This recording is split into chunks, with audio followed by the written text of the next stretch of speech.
Hello friend, innovative learning platform में आपका स्वागत है। दोस्त, जैसा कि आप सभी जानते हैं, मिनिस्ट्री ऑफ रेलवे के द्वारा एग्जाम की तिथि निर्धारित कर दी गई है। तो कृपया जितने भी दोस्त अब तक सोए हुए थे या तैयारी नहीं कर रहे थे, तो कृपया आप तैयार हो जाएं, क्योंकि ऐसा सुनहरा मौका आपके जीवन में दोबारा नहीं आने वाला है। तो कृपया जितने फ्रेंड हैं वो हमारे साथ जुड़ जाएं और इसका लाभ लें। इसमें कुल 30 प्रश्न साइंस के हैं जो काफ़ी इंपॉर्टेंट है, खास करके रेलवे के व्यू से तैयार किया गया है, चाहे वो एनटीपीसी हो ग्रुप डी। तो कृपया जितने भी फ्रेंड हैं वो हमारे साथ जुड़ जाए और फटाफट हमारे सेशन को भी शेयर कर दें, ताकि और भी अधिक फ्रेंड हमारे साथ जुड़ सके। तो ठीक है दोस्त, स्टार्ट करते हैं क्लास। चलते हैं पहले प्रश्न के साथ। तो दोस्त, पहला प्रश्न है, कमरे का तापमान केल्विन पैमाने पर कितना होता है? तो दोस्त, कमरे का तापमान केल्विन पैमाने पर 373.15 केल्विन होता है। तो इसका आंसर क्या है दोस्त? 373.15 केल्विन। ठीक है दोस्त, चलते हैं प्रश्न नंबर 2। गैस अवस्था से प्लाज्मा अवस्था में परिवर्तन क्या कहलाता है? तो दोस्त, गैस अवस्था से प्लाज्मा अवस्था में जो परिवर्तन कहलाता है उसे कहते हैं आयोनाइजेशन। क्या कहते हैं दोस्त? आयोनाइजेशन। तो इसका आंसर क्या है? आयोनाइजेशन। ठीक है, चलते हैं प्रश्न नंबर 3। गंदे जल का भौतिक शुद्धिकरण किस विधि द्वारा किया जाता है? तो दोस्त, गंदे जल का भौतिक शुद्धिकरण निस्यंदन विधि के द्वारा किया जाता है। तो इसका आंसर क्या है दोस्त? निस्यंदन विधि। आप ध्यान रखिएगा, जो गंदे जल रहता है इसका भौतिक शुद्धिकरण निस्यंदन विधि के द्वारा किया जाता है। ठीक है दोस्त, चलते हैं प्रश्न नंबर 4।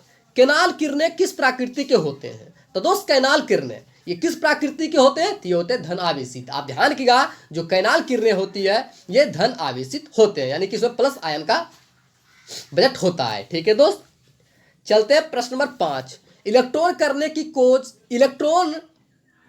खोज किसके द्वारा किया गया?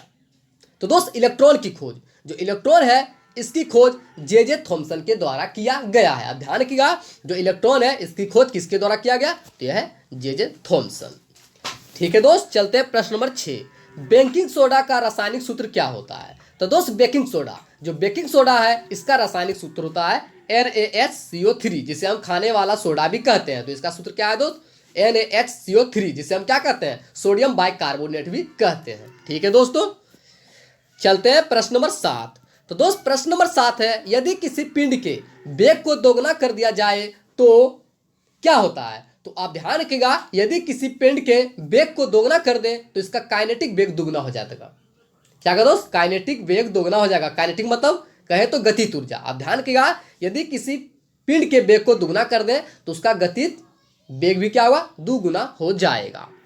ठीक है, चलते हैं प्रश्न नंबर 8।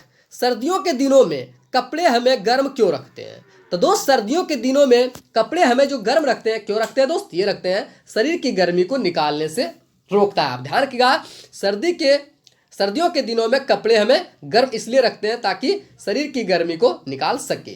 ठीक है दोस्त, चलते हैं प्रश्न नंबर 9। सर्पिल प्रकार के बैक्टीरिया को क्या कहा जाता है? तो दोस्त, सर्पिलाकार, जो सर्पिलाकार बैक्टीरिया है उसे क्या कहते हैं दोस्त? उसे कहते हैं स्पिरिलम। क्या दोस्त? स्पिरिलम। तो आप ध्यान रखिएगा, सर्पिलाकार के बैक्टीरिया को स्पिरिलम कहते हैं।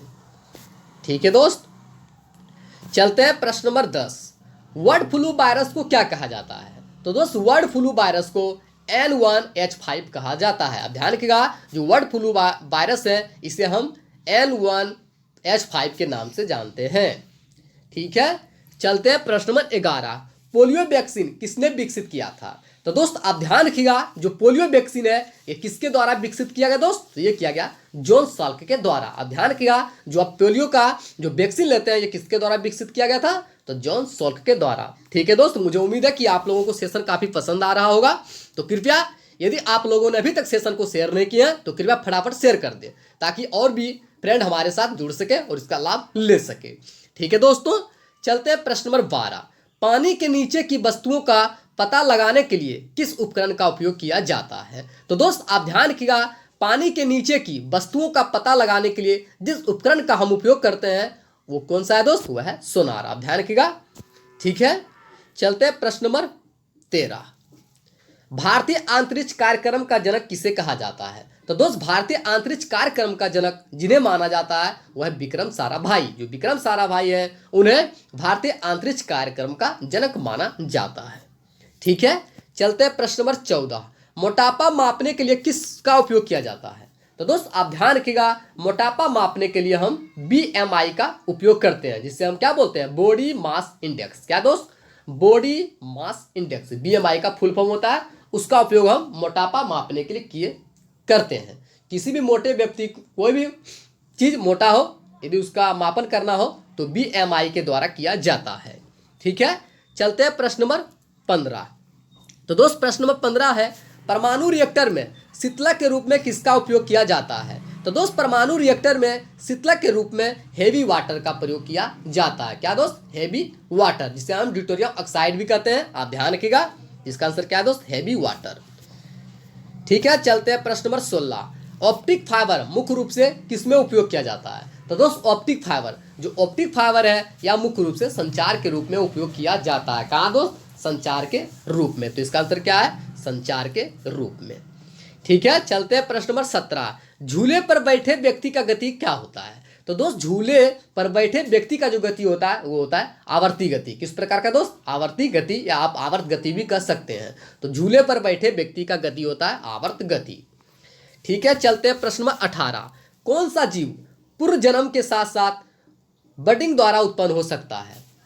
तो दोस्त आप ध्यान रखिएगा, जो जीव पूर्व जन्म के साथ साथ बडिंग द्वारा उत्पन्न हो सकता है वो है हाइड्रा। क्या दोस्त? हाइड्रा। तो इसका आंसर क्या है? हाइड्रा। ठीक है, चलते हैं प्रश्न नंबर 19। तो दोस्त प्रश्न नंबर 19 है, चौथे आवर्त में किस तत्व की परमाणु त्रिज्या सबसे छोटी होती है? तो आप ध्यान रखिएगा, चौथे आवर्त में जिस तत्व की परमाणु त्रिज्या सबसे छोटी होती है वह है ब्रोमीन। आप ध्यान रखिएगा, जो ब्रोमीन है इसकी परमाणु त्रिज्या सबसे छोटी होती है। तो इसका आंसर क्या है दोस्त? ब्रोमीन। ठीक है, चलते हैं प्रश्न नंबर 20। आवर्त सारणी में बाएं से दाएं जाने पर परमाणु त्रिज्या क्या होती है? तो दोस्त आप ध्यान रखिएगा, आवर्त सारणी में बाएं से दाएं जाने पर परमाणु त्रिज्या क्या होती है? घटती है। तो इसका आंसर क्या है? घटती है। ठीक है, चलते हैं प्रश्न नंबर 21। द्रव के ठोस में परिवर्तन की प्रक्रिया क्या कहा जाता है? तो दोस्त द्रव के ठोस में परिवर्तन की जो प्रक्रिया है उसे क्या कहा जाता है दोस्त? उसे कहते हैं हिमीकरण। क्या कहते हैं दोस्त? हिमीकरण। तो आप ध्यान रखिएगा। ठीक है दोस्त, चलते हैं प्रश्न नंबर 22। एल्युमिनियम में ध्वनि का चाल कितना होता है? तो दोस्त आप ध्यान रखिएगा, एल्युमिनियम में जो ध्वनि का चाल होता है वो होता है 6420 मीटर सेकेंड। कितना दोस्त? 6420 मीटर सेकेंड। आप ध्यान रखिएगा, जो ठोस वस्तु होती है उसमें ध्वनि का चाल सबसे अधिक होता है, तो इसी कारण से एल्युमिनियम में ध्वनि का चाल 6420 मीटर सेकेंड होता है। इसका आंसर क्या है दोस्त? 6420 मीटर सेकेंड। ठीक है, चलते हैं प्रश्न नंबर 23। 1 वाट घंटे में कितने जूल होते हैं? तो दोस्त आप ध्यान रखिएगा, 1 वाट घंटे में कुल 3.6 गुना 10 पर पावर 6 जूल होता है। कितना दोस्त? 3.6 गुना 10 पर पावर 6 जूल। तो इसका आंसर क्या है? 3.6 गुना 10 पर पावर 6 जूल। ठीक है, चलते हैं प्रश्न नंबर 24। कोशिका भित्ति के बिना कोशिका को क्या कहा जाता है? तो दोस्त आप ध्यान रखिएगा, कोशिका भित्ति के बिना कोशिका को कहा जाता है प्रोटोप्लास्ट। क्या कहते हैं दोस्त? प्रोटोप्लास्ट। तो इसका आंसर क्या है? प्रोटोप्लास्ट। ठीक है, चलते हैं प्रश्न नंबर 25। इलेक्ट्रॉन वोल्ट किसकी इकाई है? तो दोस्त इलेक्ट्रॉन वोल्ट किसकी इकाई है? यह है ऊर्जा की। अब जो ऊर्जा है, एनर्जी, इसी का इकाई है इलेक्ट्रॉन वोल्ट। तो इसका आंसर क्या है दोस्त? ऊर्जा की। ठीक है, चलते हैं प्रश्न नंबर 26। एक इलेक्ट्रॉन वोल्ट किसके बराबर होता है? तो दोस्त एक इलेक्ट्रॉन वोल्ट किसके बराबर होता है? तो 1.6 गुना 10 पर पावर माइनस 19 जूल। कितना दोस्त? 1.6 गुना 10 पर पावर माइनस 19 जूल। तो इसका आंसर क्या है दोस्त? 1.6 गुना 10 पर पावर 19 जूल। ठीक है, चलते हैं प्रश्न नंबर 27। जीवित जीवों की मूल संरचनात्मक और कार्यात्मक इकाई क्या कहलाता है? तो दोस्त जीवित जीवों की जो मूल संरचनात्मक और कार्यात्मक इकाई कहलाता है उसे हम क्या कहते हैं? उसे कहते हैं कोशिका। ध्यान रखिएगा, कोशिका को जीवित जीवों की मूल संरचनात्मक और कार्यात्मक इकाई भी कहते हैं। तो इसका आंसर क्या है? कोशिका, जिसे हम इंग्लिश में सेल भी कहते हैं। ठीक है, चलते हैं प्रश्न नंबर 28।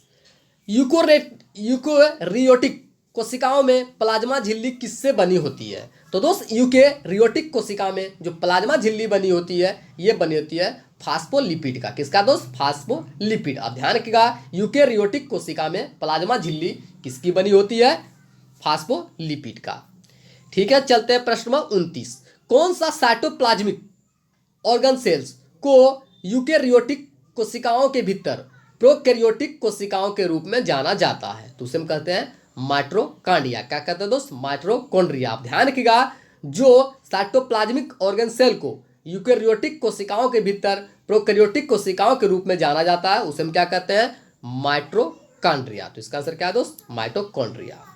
ठीक है दोस्त, चलते हैं प्रश्न नंबर 30 और अंतिम प्रश्न। जीवित शरीर के भीतर कोशिका या ऊतक की मृत्यु को क्या कहा जाता है? तो दोस्त, जीवित शरीर के भीतर कोशिका या ऊतक की मृत्यु को कहा जाता है नेक्रोसिस। क्या कहते हैं दोस्त? नेक्रोसिस। आप ध्यान रखिएगा, जीवित शरीर के भीतर कोशिका या ऊतक की मृत्यु को नेक्रोसिस कहते हैं। तो इसका आंसर क्या है दोस्त? नेक्रोसिस। ठीक है दोस्त, आप लोगों ने देखा कि इसमें कितने इंपॉर्टेंट प्रश्न थे साइंस के। मुझे उम्मीद है कि आप लोगों को काफ़ी अच्छा लगा होगा। तो कृपया, यदि आप लोगों को यह सेशन अच्छा लगा हो तो कृपया फटाफट शेयर कर दें और हमारे चैनल को सब्सक्राइब कर लें। ज़्यादा से ज़्यादा शेयर करें, लाइक करें और कमेंट करें। साथ ही साथ दोस्त हमें फीडबैक भी दें ताकि हम मोटिवेट हो सकें और आपके लिए बेस्ट कंटेंट ला सकें। ठीक है दोस्त, थैंक यू सो मच।